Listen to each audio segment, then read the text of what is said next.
As we've known for some time, Wukong is going to be reworked, and in today's developer workshop, they provided all the information about the upcoming rework. First things first, there is basic stats. His health will be increased to 150 at base, which means 450 at rank 30. His shields reduced to 100 at base, 300 at rank 30. Energy will also be increased to 120 at base and 180 at rank 30. And his sprint speed has been increased to 1. DE said the following as to why his health and shields were changed. Wukong's new kit now involves an armor buff. Relying more on his health will enable a better synergy. Before we reach his abilities, his passive will be changing to 5 levels of immortality. It acts as a small replacement for Defy's changes. Wukong has learned 5 techniques to avoid death whenever he takes fatal damage. Wukong will be randomly allowed 3 of these techniques per mission to avoid death 3 times. Each technique will make Wukong invulnerable for 2 seconds, restore 50% of his health, and provide a unique buff. Those buffs being Primal Forces, which triples elemental damage for 60 seconds, Heavenly Cloak that grants invisibility for 30 seconds, Cosmic Armor that makes Wukong invulnerable for 30 seconds, Monkey Luck that provides extra loot drops for 60 seconds, and Sly Alchemy that makes orbs 4 times more effective for 60 seconds. As for the ability changes, his first ability, Iron Jab, is being replaced by Celestial Twin. Celestial Twin duplicates Wukong and acts as a Spectre. If you are using a firearm, primary or secondary, the clone will use its melee, and vice versa. Using the ability again will make the clone attack a specific target with increased damage, and the ability will end when the clone dies. The clone's health and shields, as far as we are aware, will be located in the bottom right hand side of our screen with a UI indicator. As an explanation, DE said, Iron Jab is being replaced as it essentially exists as a weaker version of other powers. Wukong's ultimate can fulfill and surpass the role of Iron Jab while fulfilling more of Wukong's lore and creating a more powerful synergized kit.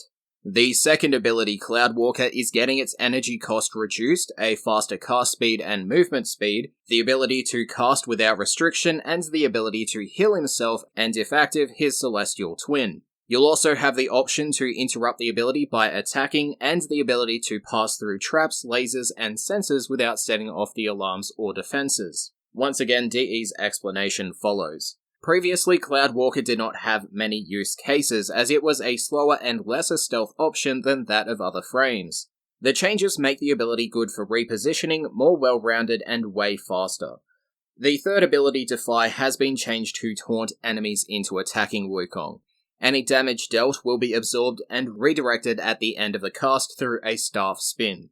The redirect staff spin can be activated early by repressing the button. If Celestial Twin is active, the ability will be replicated by the Twin, and Defy will also provide a temporary armor buff based on the amount of damage absorbed.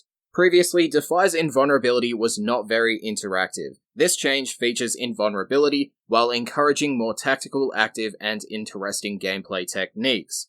As many of us use Defy to be immortal, it simply was too much of a set-it-and-forget-it ability. Changing it to still offer invulnerability is important to us, and strengthening the rest of his abilities makes up for the loss of complete God mode.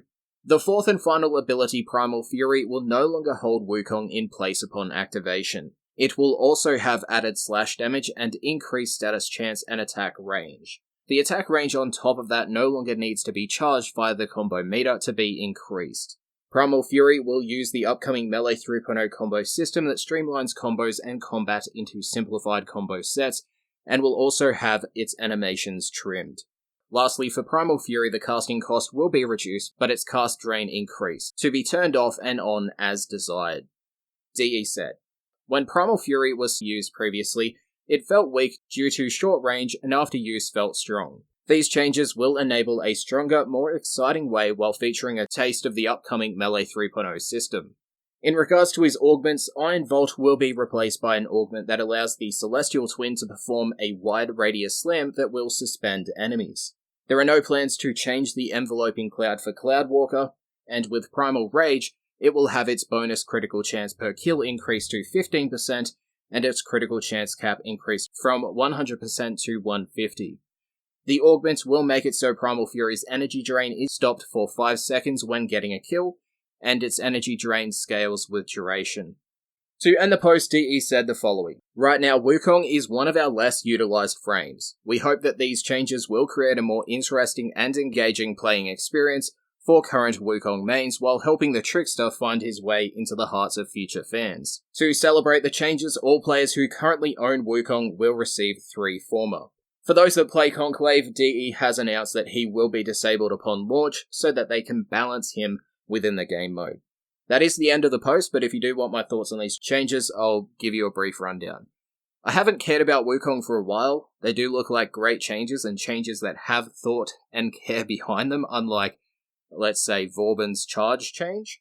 But based off of these changes, especially Celestial Twin and the changes to Defy making it essentially Thorns, Wukong might be played more by myself, but we will have to wait and see. Defy's new variation intrigues me, but I am very pessimistic on that front, because I've always been a fan of Thorns and redirected damage in other games, but I don't think DE has pulled it off with some other variations of that mechanic in the past. We will have to wait and see though, that's basically all it comes down to. I'm intrigued, but I'm very pessimistic for this rework when it comes to will I enjoy Wukong. But then again, everyone else has their own opinions about this, so if you want to share your thoughts in the comments section, feel free to do so. But if you want to share your feedback, make sure you leave it constructive and post it in reply to the forum post, because that is what DE will be reading. They won't be reading my comments. Anyway, that is the video. Thanks for watching.